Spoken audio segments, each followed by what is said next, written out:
Hello, everybody, and welcome to what I think may be a little mini series.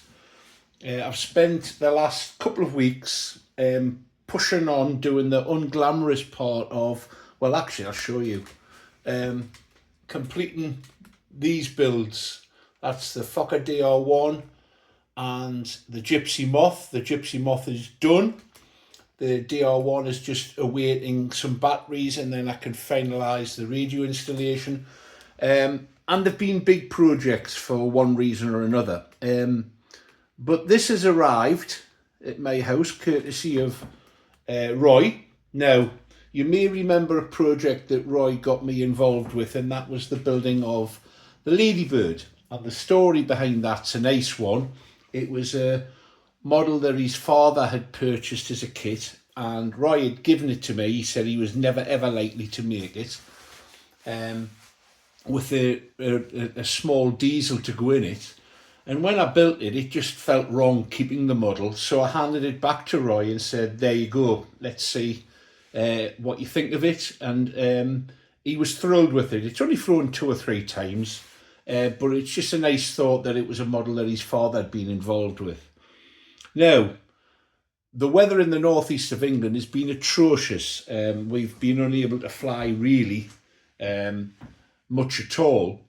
And when that happens, your mind sort of turns to possible projects. And Roy has decided that this might be a project for me. The story, once again, is this is a model that Roy's father started, he said, 20 odd years ago, maybe even longer.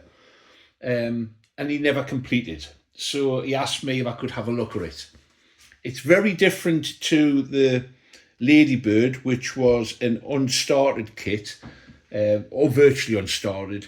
This one, his father's had a go at building, and it's been damaged in storage. And as you'll see, the fuselage is in a bit of a state. Let's have a look. So it's the Westland Widgeon, a parasol layout, which always appeals to me. I would like to build a bigger version of one of these with a nice big engine in it to fly at the field.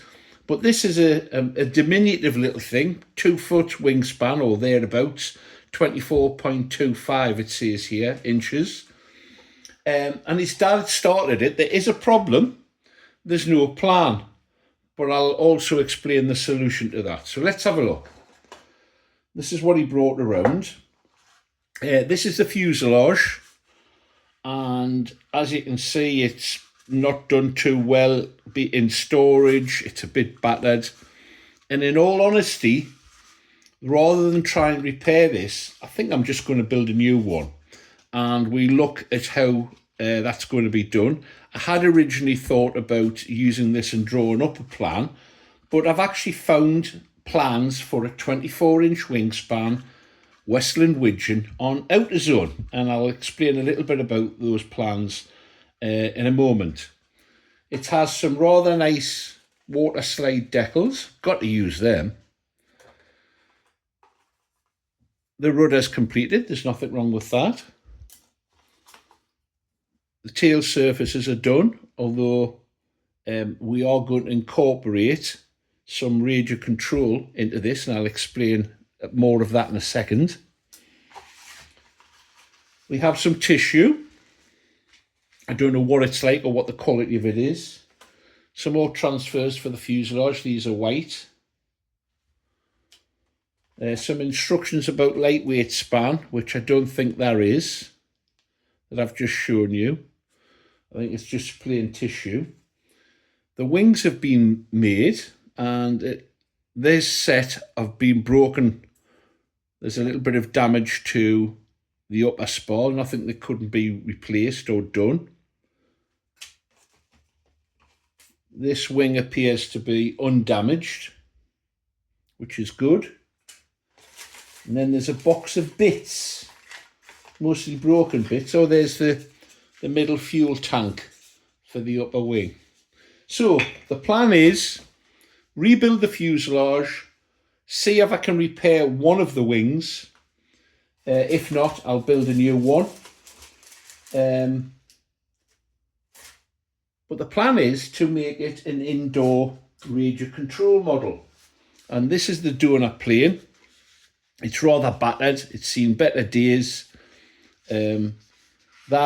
Roy's given it a go and he said it just didn't work. However, it has a set of radio gear that would really lend itself rather well to going inside this widgeon.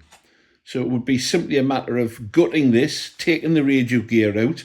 This was my suggestion actually, because the widgeon is a rubber powered model as it is.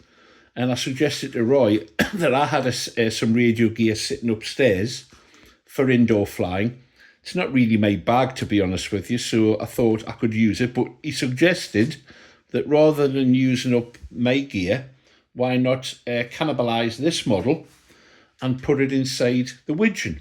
So that's the plan of action. That's what I'm going to try and do. Now, there's the undercarriage, which is nice. We might replace those plastic wheels with some much lighter ones, and may replace this wire as well with lighter gauges. No need for it to be as heavy as that. The plans. So I went to AutoZone. Let's just move these out of the way. I went to AutoZone and searched for the Westland Widgeon, and sure enough, up it popped.